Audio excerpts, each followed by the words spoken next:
Hola, bienvenidos todos. Mi nombre es Dalila Castro y estaré acompañándolos en esta octava edición de su programa TW Soluciones, en el que el equipo de consultores de la firma TW Solutions viene compartiendo algunos tips y pastillas sobre temas de interés vinculados a la coyuntura actual, resaltando, por supuesto, su especialidad en la materia del teletrabajo y temas asociados a este. En este octavo programa contamos con un invitado especial, el ingeniero Walter Valderrama Herrera, consultor especializado en aplicativos, endpoints, herramientas tecnológicas y aplicativos, destacando su especialización y certificación internacional en materia de seguridad de la información, habiendo elaborado en empresas importantes y corporaciones internacionales y con más de 15 años de experiencia laboral. Por supuesto, actualmente consultor asociado al equipo de TW Solutions. Hola Walter, ¿cómo estás? Muchas gracias por aceptar nuestra invitación. Hola Dalila, ¿qué tal? No, encantado más bien. Bienvenido. Bueno, de hecho, en este octavo programa, como les decíamos, les traemos un tema de sumo interés vinculado a cómo implementar estrategias TIC para el teletrabajo. Como sabemos, la coyuntura sanitaria nos trajo una serie de desafíos, pues las organizaciones tuvieron que adaptarse de manera disruptiva a la modalidad del teletrabajo, pero fue con una característica particular de confinamiento de 24/7, donde se debieron agilizar, por supuesto, los procesos, automatizar el camino hacia los resultados y se vieron obligados a encontrar canales de comunicación basados en el mundo virtual, digital y remoto. Ello, obviamente, tuvo un impacto en aspectos de vulnerabilidad de información y otros que es necesario evaluar. Por ello, es importante valorar estrategias de aprendizaje que se pueden implementar en el aspecto tecnológico y mirar las perspectivas del mercado en dicho sentido. En dicho contexto, Walter, coméntanos, ¿cuál o cómo se encuentran en la actualidad las empresas trabajando el tema tecnológico asociado a la prestación remota de labores? Cuéntanos.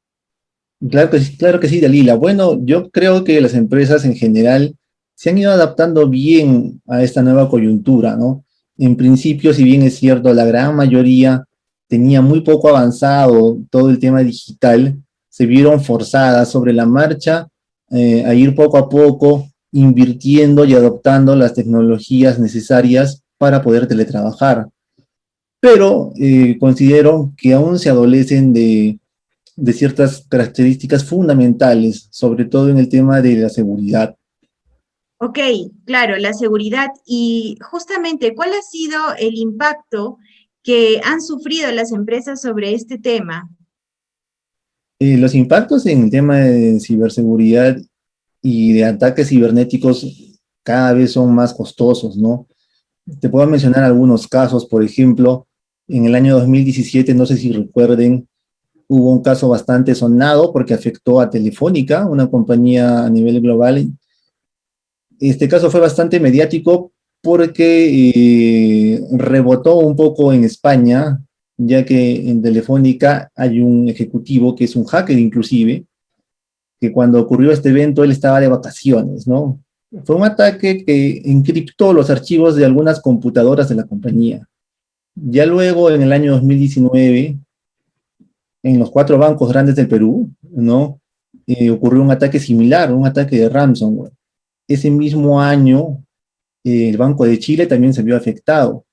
Este caso fue bastante también, digamos, singular porque varios de los trabajadores del Banco de Chile comenzaban a publicar en redes sociales lo que las gerencias o las la dirección interna les indicaba que tenían que decir hacia el público, hacia los clientes.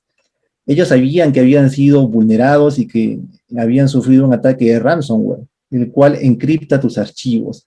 Pero cuando alguien los llamaba o iban las personas al banco, tenían que decir simplemente que no tenían sistema o que tenían algún percance distinto al de la seguridad en cuanto a su atención. El año pasado también hubo un caso peculiar, ya que se vio involucrada una firma que se llama SolarWinds. Esta compañía fabrica software de monitoreo de redes, monitoreo de sistemas, ¿no? Lo interesante es que esta empresa está muy vinculada, tiene clientes del ámbito gubernamental en Estados Unidos. Y esa falla, esa vulneración, ese hackeo, afectó o comprometió de cierta forma a entidades como el Pentágono, ¿no? O a varias entidades del gobierno. Este año, hace pocas semanas, hace pocos días, es más, ha habido también un caso bastante sonado. Se trata de una empresa que se llama Colonial Pipeline, que gestiona la distribución de petróleo, gas y combustible en la costa este de los Estados Unidos. Imagínate, ellos han tenido que parar inclusive su distribución, ellos abastecen aeropuertos y te podrás imaginar todo el impacto económico que ha acarreado que sus sistemas hayan parado a raíz de un ciberataque. Entonces, para ponerlo en contexto, yo diría que una compañía tranquilamente, acá en el Perú al menos, si invirtiese en medidas de protección contra los ciberataques, se evitaría luego a posterior el contratar personal extra o adicional para recuperar la información que pueda haber perdido. Claro, por supuesto. Gracias, Walter. En todo caso, ¿cómo debería enfocarse una estrategia de implementación tecnológica para teletrabajo en el aspecto de seguridad? Bueno, además de las inversiones relativas a la parte de conectividad y a las herramientas para los teletrabajadores, en el ámbito de seguridad siempre hay una premisa importante que hay que recordar, ¿no? Que uno debería invertir en la protección en función al valor de sus activos. Si lo ponemos en una analogía, yo te diría que si tú tienes un auto, deberías invertir en una alarma para el auto según el costo del mismo, ¿no? Si yo tengo, por ejemplo, un auto de gama baja, no le voy a poner una alarma de $10,000, por ejemplo. Entonces, bajo esa premisa, es que las inversiones y todas las mejoras que se hacen deben hacerse de manera inteligente. Luego, como segundo punto, es importante mencionar que los empresarios deben recordar que la oficina ahora es la casa de los trabajadores y por ende deben preocuparse también no solamente por las comodidades y por la conectividad, por la velocidad del Internet, sino por la seguridad de la red en los hogares de los trabajadores. Muchas de las instalaciones de Internet, por ejemplo, en los distintos proveedores que hay en el Perú, no cambian la contraseña por defecto del Wi-Fi, ¿no? Entonces, si yo hago una búsqueda simple en Internet, ubico, no sé, el router del proveedor X y voy a encontrar que la contraseña por defecto de su red Wi-Fi puede ser del 1 al 6, ¿no? Hago un recorrido por mi vecindario, hago un escaneo de las redes y podría estar entrando tranquilamente a los routers y a las redes Wi-Fi de cada uno de los vecinos. Luego, el tercer aspecto yo diría que es la seguridad de los equipos. Ya sea que el trabajador tenga laptop brindada por la empresa o que esté trabajando con sus propios equipos, debe haber un esfuerzo importante en mejorar la seguridad de esos equipos, ¿no? Recordemos que si el trabajador trabaja con su propia laptop, la vasta mayoría del software que tiene instalado no tiene licencias o no es seguro, ¿no? Un software sin licencia ya es inseguro, ¿no? Un software craqueado o pirateado, de hecho, abre una brecha, abre un camino, una conexión con servidores de hackers. Y finalmente, el cuarto punto, considero que debe ser tener muy claras las políticas y procedimientos, no solamente para protección ni para filtrados, sino también para lo que es la recuperación de la información. Hay también una frase bastante conocida que dice que hay que hacer de cuenta que a nosotros nos van a atacar sí o sí, ¿no? Al igual que el COVID, tarde o temprano nos va a dar. Entonces hay que estar preparado para que si ese ataque ocurre y nuestra información se ve vulnerada, podamos de alguna forma recuperarla rápidamente y nuevamente estar en línea y estar productivos, ¿no? Claro, excelente. Bueno, si tuviésemos que recibir alguna recomendación puntual, específica para las empresas, ¿cuál sería, Walter? Eh, la recomendación que yo daría es que las empresas traten esto de la seguridad de la información como cuando van al doctor, al médico, por ejemplo, ¿no? Es una enfermedad, si lo ponemos así en contexto en paralelo. ¿Qué involucra que uno tenga una enfermedad? Involucra que yendo donde un profesional va a haber un previo diagnóstico. Uno no va, o bueno, puede ir a la farmacia y comprarse cualquier medicina, pero no es lo correcto, ¿no? Va a haber algún efecto secundario, o si es algo grave, uno va a terminar enfermándose peor de otra cosa. Ocurre lo mismo con el tema de la seguridad de la información.